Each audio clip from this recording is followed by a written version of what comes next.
They want to see permanent change. All right, I think that's it. I think that's it, but if anybody has more questions, I restarted again. I just don't understand what, you keep referring to these sort of things that are reversed. I don't see that. What are you talking Well, about? the scientists were muzzled, and you said you Well, were that's trivial scientists stuff. under Harper, Yeah. and now you're muzzled under Trump. I mean, isn't that the same kind of thing? Well, yeah, they were busting on their Harper. Trudy came in and they're not. That. You don't one of the find that examples- to flip-flop? Well, I do, but it's not. It's not serious? It's not that serious. Harper reversed a lot of the environmental protections, the protection of the waterways and whatnot. Fisheries are no Yeah, longer under federal protection. Yeah. He did a lot of things to cripple the country economically. You know, reducing the taxes so drastically. The CRA has been I'm a tax accountant. I can tell you the CRA is a mess.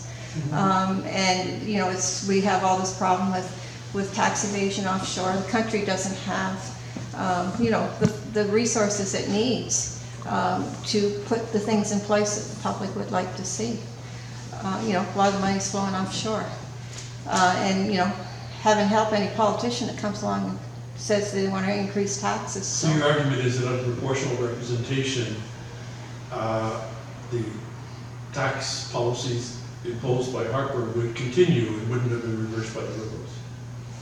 Well, Wouldn't the you say the Liberals other didn't way? reverse them as far as I'm concerned. Well, it wouldn't be. No, I would think under proportional representation, you're going to see policies that reflect what people want. And if that needed increased taxation in order to provide the things that people really want, there would be a lot more room for that to happen. It opens up a whole lot of room for things to happen. I mean, it would be up, certainly, when people's vote counts, then they can actually vote for the people that are saying what they want. I guess my point was that your argument is that under proportional representation, the kinds of things that you want would be more likely.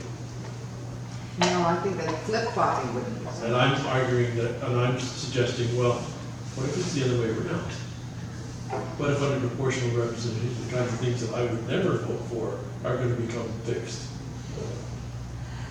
I think we've had one voice represented in government. I mean, you're right, the governments haven't all been that much different. No, I don't. I mean, there's flip-flopping and stuff, but, you know, it's also very short. This policy lurch is also very short term. It's always focused on the next election as opposed to a long-term view. And I think you're going to get, under proportional representation, you're going to get a much longer-term view, and you're going to have a lot more input from more people, so you get policies that are actually supported by the majority.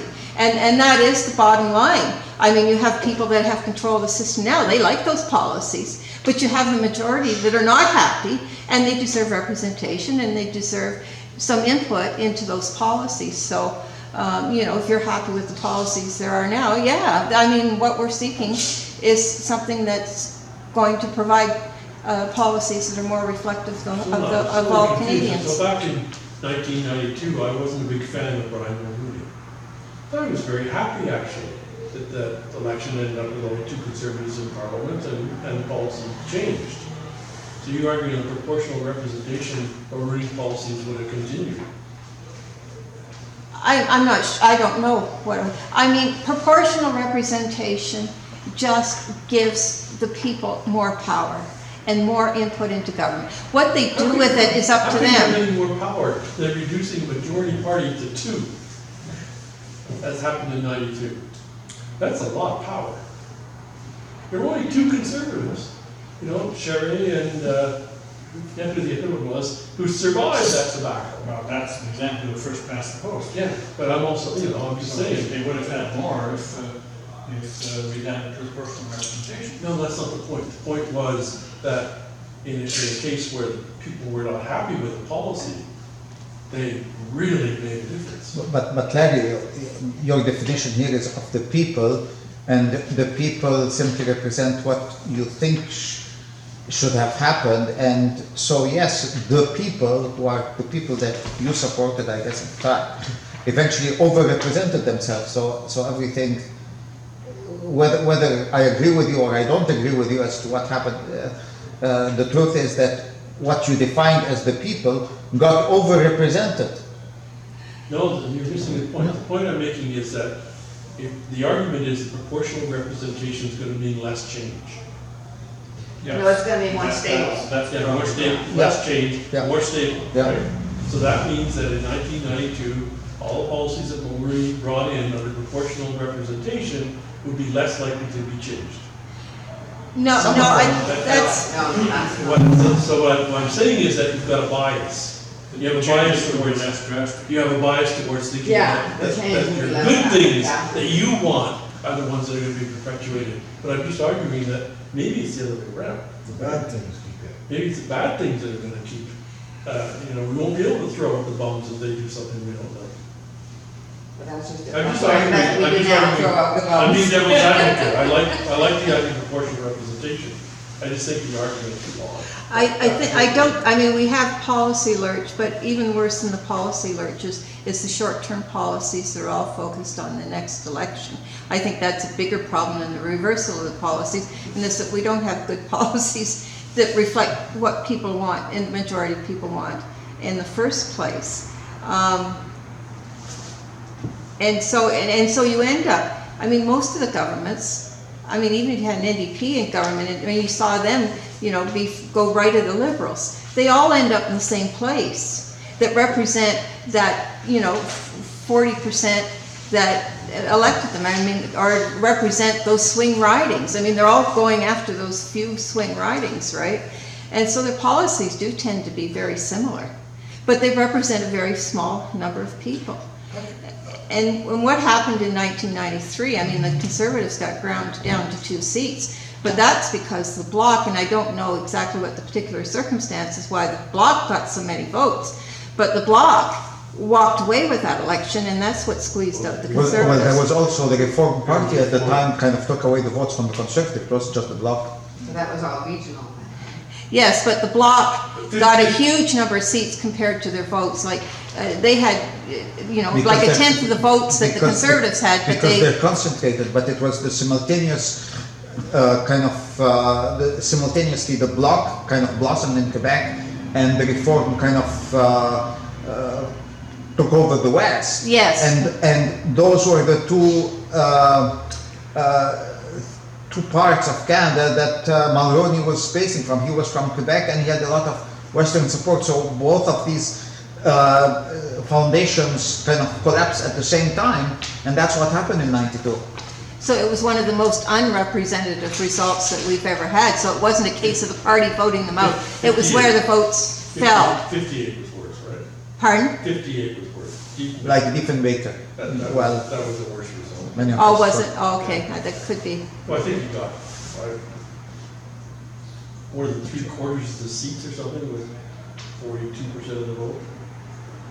It could be, but So they're clear example. I'm just, I don't know how PR actually would work in Canada. But let's say you try to impose the mixed member proportional representation on the 2015 election. There certainly would be a lot more Bloc representatives in Parliament, right? From Quebec. I think the Bloc were fairly representative, they were fairly even. It was the, and in fact, in the Bloc has generally been overrepresented. This time I think they were fairly even because of their concentration, the geographic concentration gives them more seats than they're entitled to. But the NDP were very short all across the country. And of course, the Conservatives were very short No, in not the in the 2015, urban areas. Not 2015, the previous one, 2011. 2011. Yeah.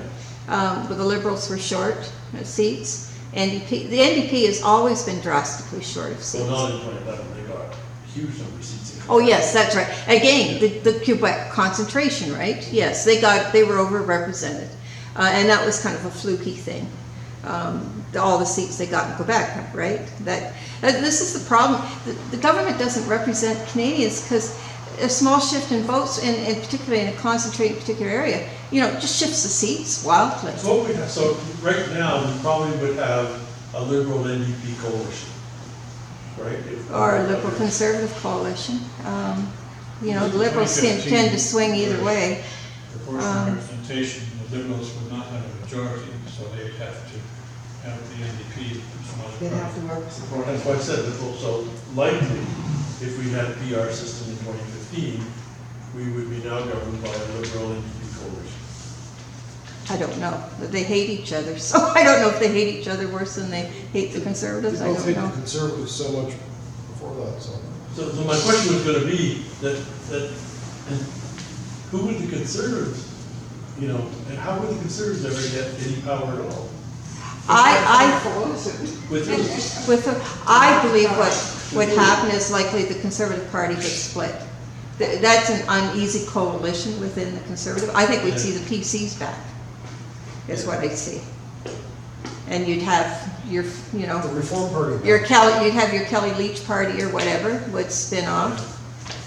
It's a very, you know, where are the PCs all gone? I mean, there's a case of, you know, a kind of an extremist element of that party has kind of taken over that party. And where are all the PCs gone? Right here, you know where to go. Yeah, I was like an avid PCer for years, and then, you know, all this crap, they split up and they had the Reform Party with our good friend Preston Lanning out there. And all of a sudden, it's like, there is no party that really, like, what I like to see fiscally responsible government, right? I don't see that with the conservatives, I don't see that with the liberals.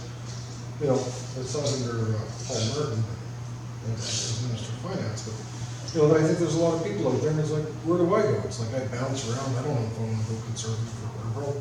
Heck, I even thought about running for the leaders of the NDP and changing them around.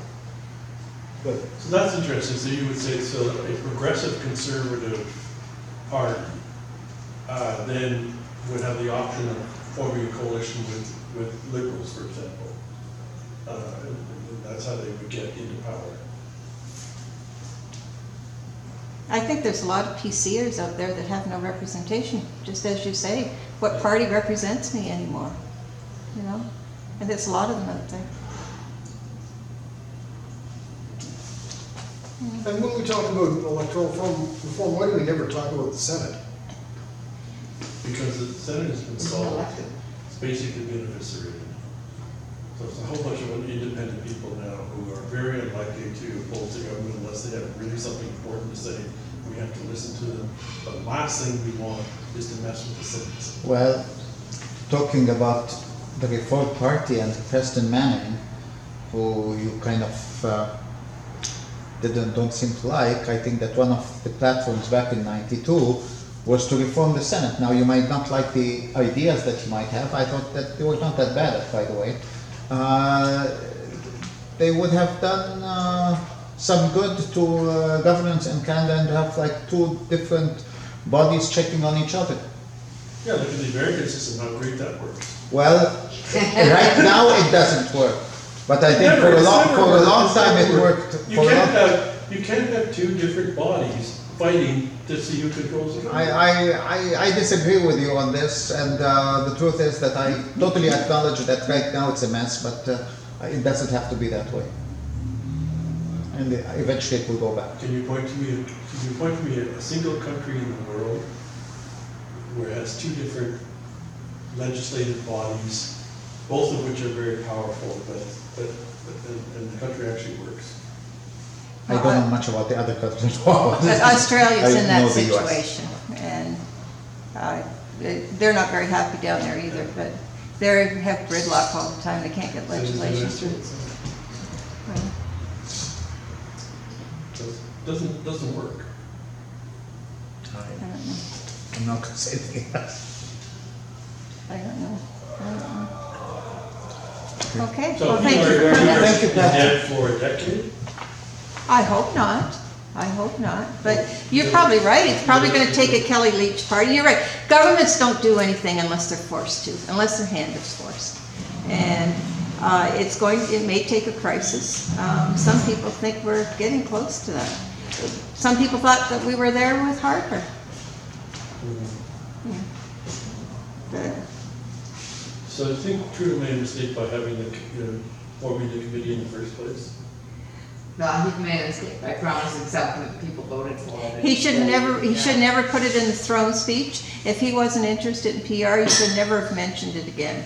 He put it in the throne speech, he mentioned it 1,800 times. He formed a committee and then it was all a bit of a charade. I mean, So you think it was? Yeah, well, even the he committee never- meetings, like there wasn't any Yeah. press I at don't- any of the meetings. It I don't was- think- And- I don't- It was I don't cable think you're press. right. I think he actually, this was a case where the government actually did want to reform the system. It's just that he was stupid enough to think that he could actually get all party consensus and people behind it. And he blew it. As soon as the referendum controversy came up, which you remember was just within was right at months, the beginning, yeah. right at the beginning. Yeah. That was the end of it. As soon as you have a referendum, it's dead in the water. The problem is the Liberals are split. There is a very strong component within the Liberal Party supporting PR, and there's a very strong component supporting AV. And the last thing the Liberals want to do after Martin and Kretchen is create some sort of divide. Yeah. So I think part of his waffling was, how do I keep both sides together Even within his own party. without splitting the party? Yeah, but that's a perfectly legitimate explanation. For party politics, it doesn't do much for voters, but No, but no, it does something for your chances of success, right? If well, you realize that there was no chance of success, that it wasn't exactly stupid to abandon it. from a party perspective, electoral reform is about But voters. I think you made Yeah. a mistake from the beginning, you should have insisted that you forward. Do you think that ranked ballots might be a stepping stone to a true PR system? That's the argument that's thrown out. I don't think so. I don't think I so. actually do. I think I it, actually think that if you get the Canadians at least to start considering a different way of doing things, that they may be more receptive to true PR in the next round.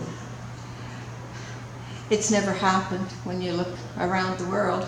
Yeah. They put it in Australia, and then they got so fed up with the AV majorities and controlled by a few people, they brought in this Senate that's very powerful, but now they have gridlock. So that was their solution to the problem. They didn't go to PR.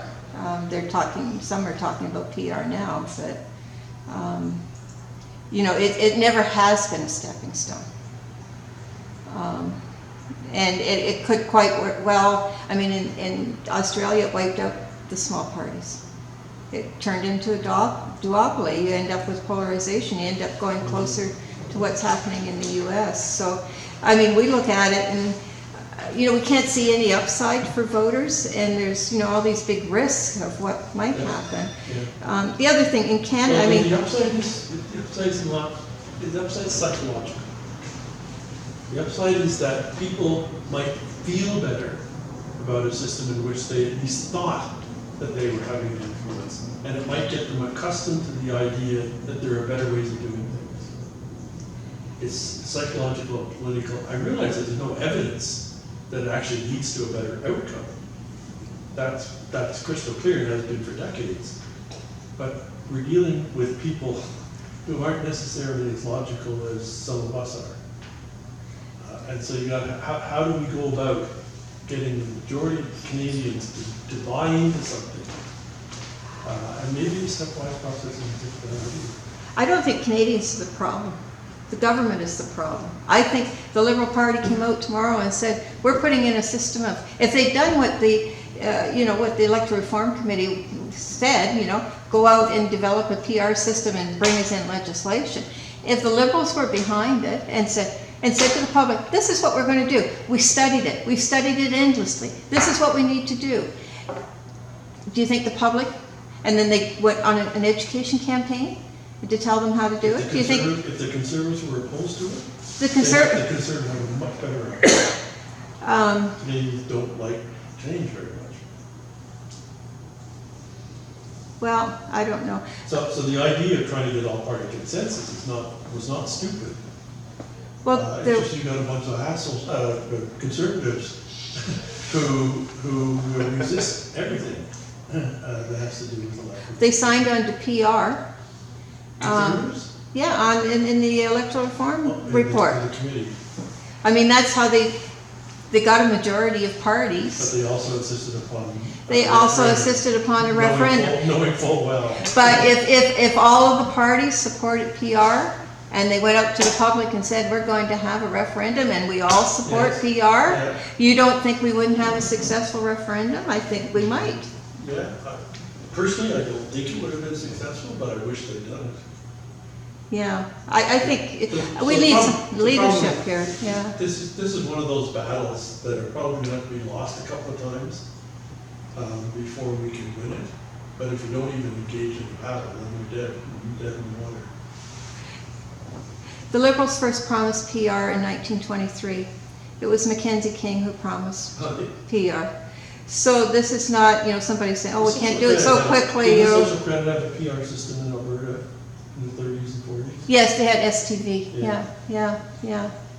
But I think right now Alberta would be one of the last places to vote for. Why, after going from the Conservatives to the NDP, maybe they would want it. We have a lot of support in Fair Vote Canada from Conservative Alberta. almost by definition means no change. Well, they changed drastically. So, Well, yes. Yeah, that's true. so by that definition, that's the first place, okay, let's put the brakes on what we did. Yeah, you're right, they did change. Yeah. I don't know. I mean, that's the conundrum. Governments don't change unless they're forced to. And so how do you make them? I mean, I was at a debate at UAT last week and people are talking about pitchforks. How do we do this? Is that the one with Andrew Coyne? Yeah, that was Is that fabulous. right? It was Oh, fabulous. gosh. Yeah, it was great. Andrew Coyne supports which version? I know he's been, He's more supportive of STV. I like Andrew Coyne. And frankly, reading him over the years convinced me that we have to move from first past the post to something else. It's simply at a certain point in time, I thought that there were too many alternatives that were kind of being played around, and that I thought at the time that we were talking about alternative votes, so that's why. Yeah. But I think very highly of Andrew Coyne. That adds to the confusion when people start talking. And that's one of the reasons we don't get into any great detail about PR systems is Well, people start talking about the complexities and do we want STV, do we want MMP? As long as we have a good PR system, that is so much better than first past the post. To get into that argument, the problem is political. It's It's like not you the said, you system. just want to narrow down their choices instead of giving them 20 options, get it down to 2 or 3 maybe, Yeah, Just one, or 1. this or nothing. yeah. I mean, like New Zealand did it. I mean, do you want first past the post or do you want a proportional system? And then the next referendum was, which proportional system do you want? After you've bought it, buying into the PR is the problem, not the system. It's a conundrum. How do you get them to move? okay, maybe it's time to say thank you, Pat. All right. Thanks, Pat. And Thank you for. thank you for coming and educating us, and there's still a lot to think about. All right.